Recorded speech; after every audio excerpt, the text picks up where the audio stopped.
Good morning, everybody. First of all, thank you for Professor Szilágyi for the invitation to take part in this project.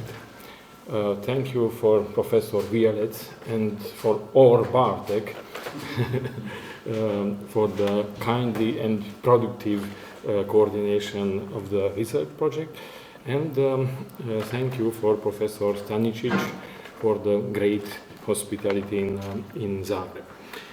As you can see, who is the pointer?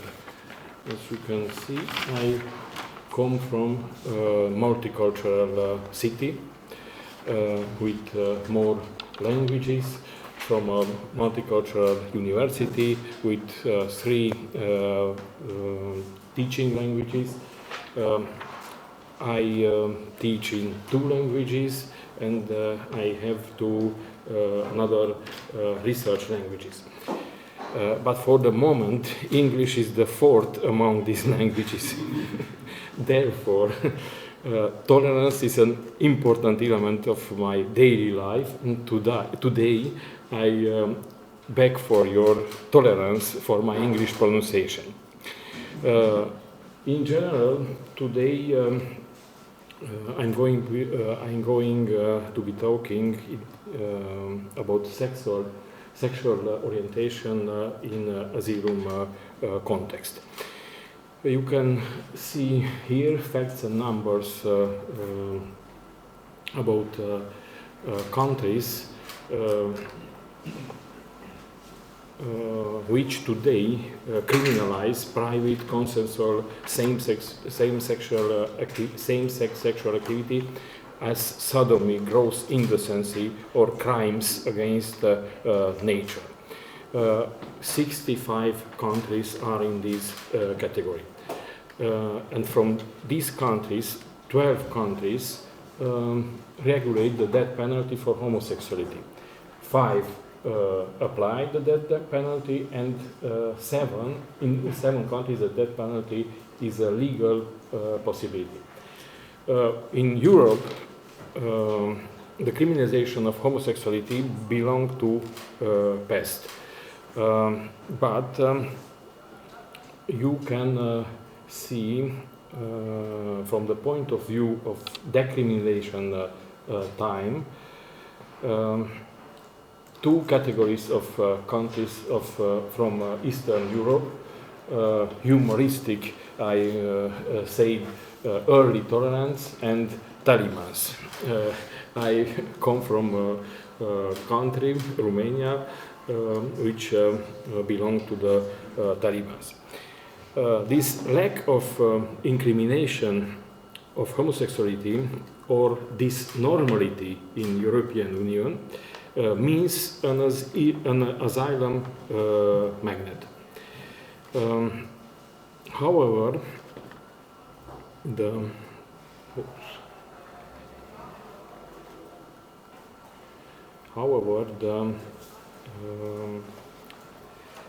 European Court of Human Rights has been confronted with the topic of sexual orientation in the 80s.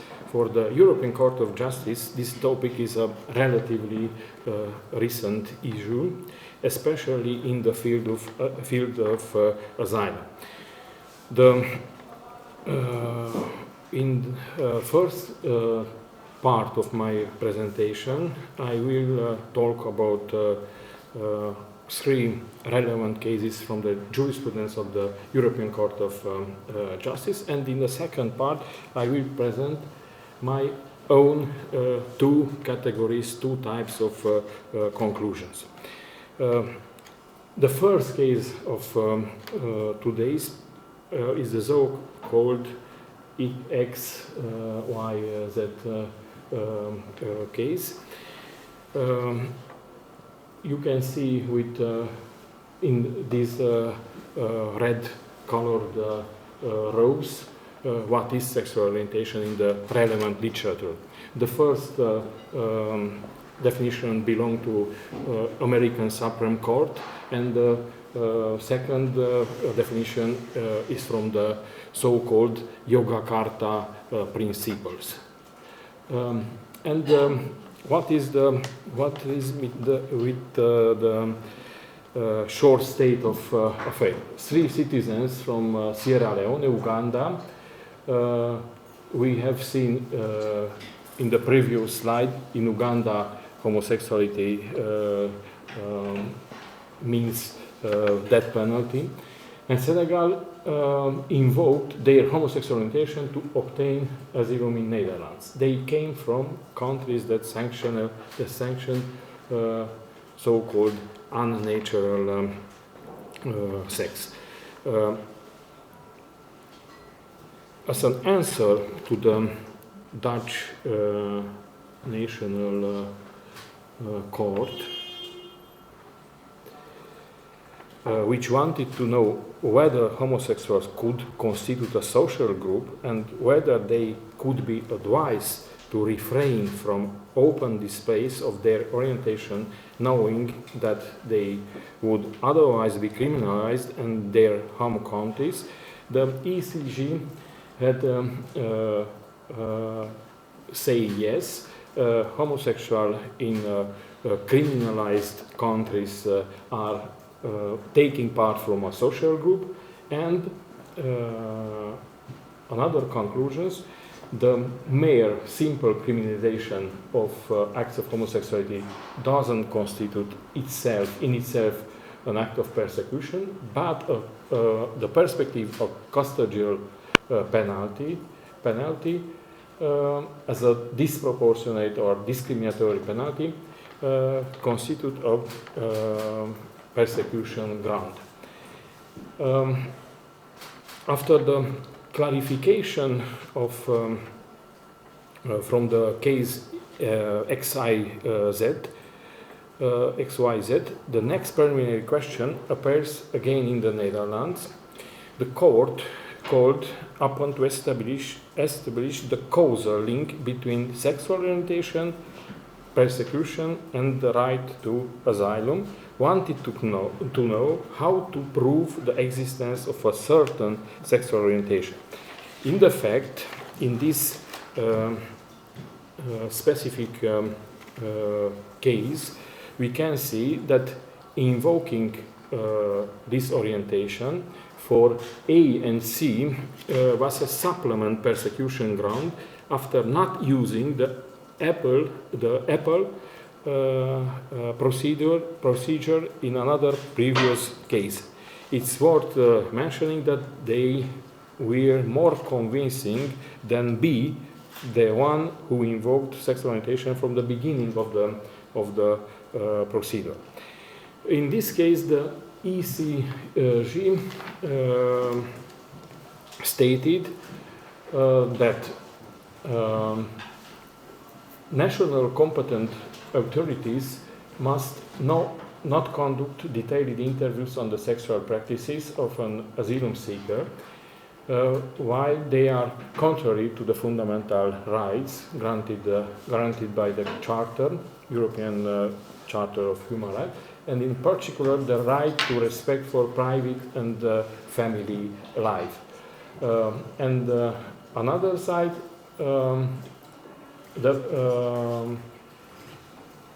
the possible submission to tests in order to establish their homosexuality, the presentation by the applicants in question of evidence such as video recordings of their intimate acts, in addition to not necessarily having probative value, would be likely to undermine human dignity.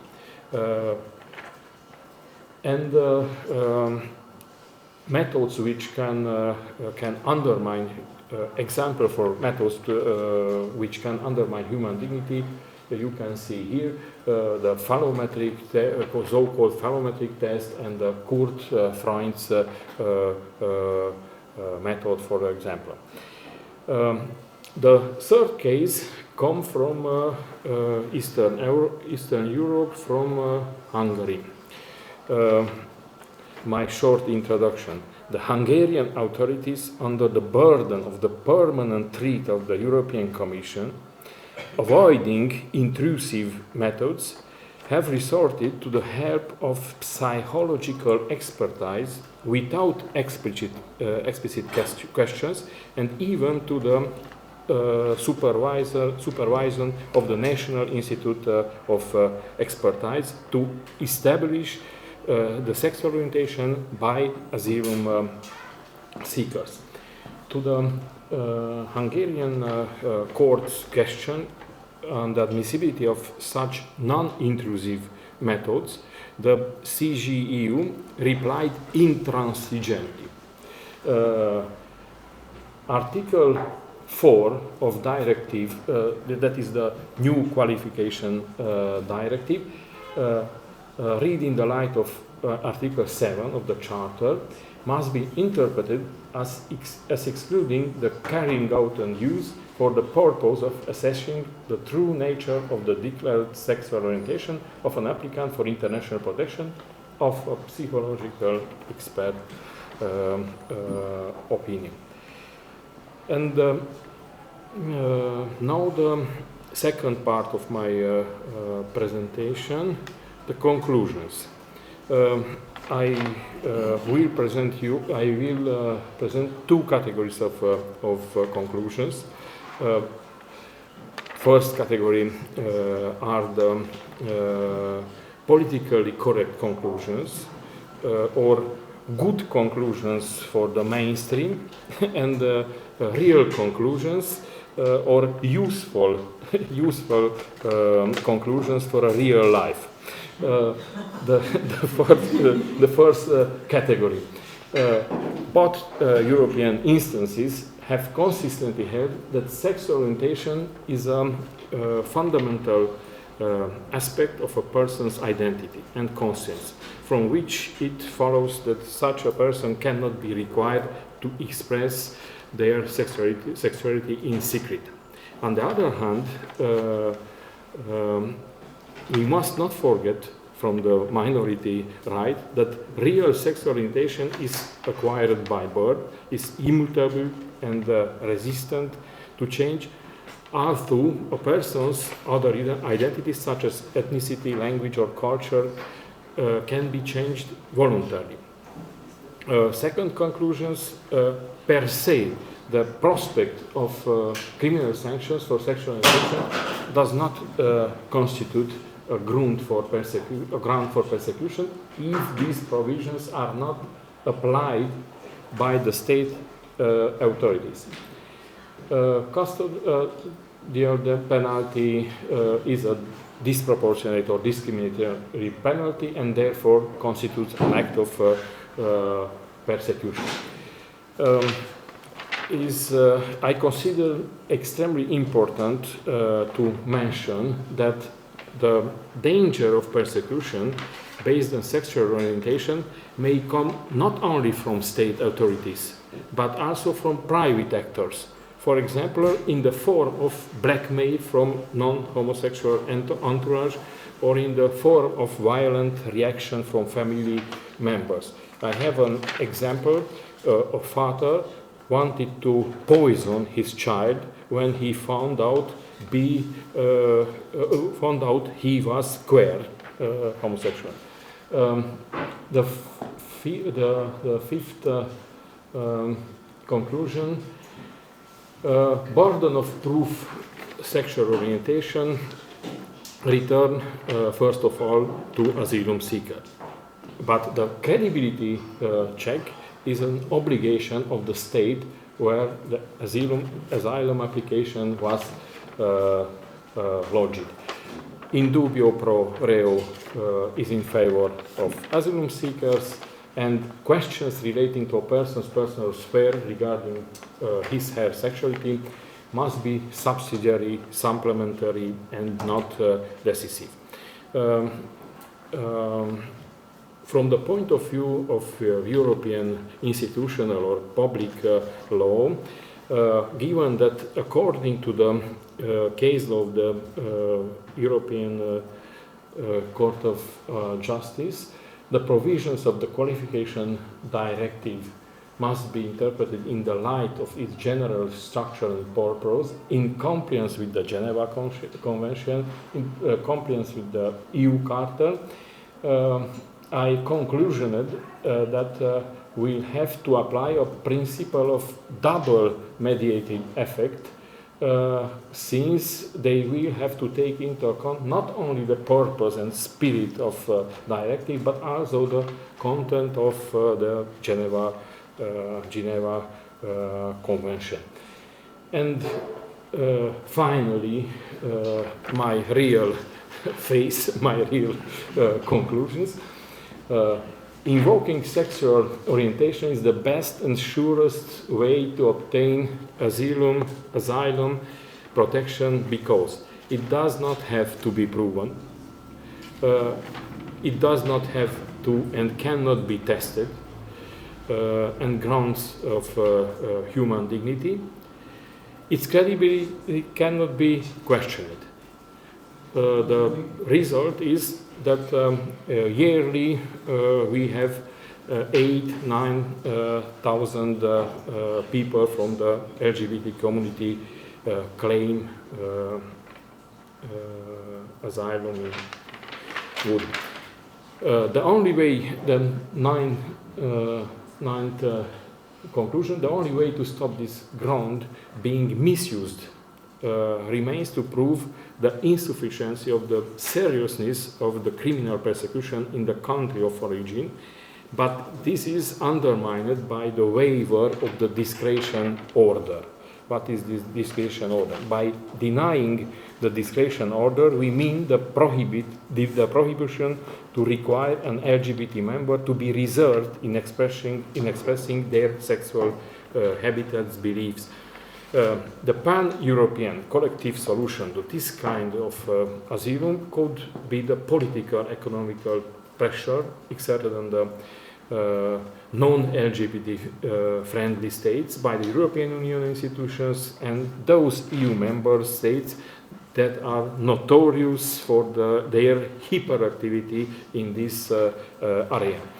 And the individual palliative solution would be to verify the reality of sexual orientation after the granting of refugee status on the model of detecting and cancelling marriages of interest entered into for fraudulent acquisition of citizenship. And a similar case is to verify the veracity of religious affiliation in the example provided yesterday by Dalibor, our colleague Dalibor, Professor Djukic. Thank you for your attention and tolerance.